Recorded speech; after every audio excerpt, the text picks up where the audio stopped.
Quando seu Sacramento ficou viúvo, estava com mais de 79 anos. Com pouco tempo de viuvez, não é que seu Sacramento ficou todo assanhado? Ah, pois foi. Um dia, ele se arrumou todinho e foi bater naquela casa de luz encarnada. Escolheu uma mocinha para fazer saliência e foi pro quarto com ela. E não tem aquele ditado que diz mesmo assim: água mole, pedra dura, tanto bate até que fura? Isso não se aplica ao caso do seu Sacramento não, viu?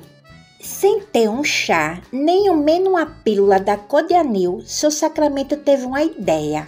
Amarrar aquele negócio que só o homem tem com uma corda para ver se dava certo.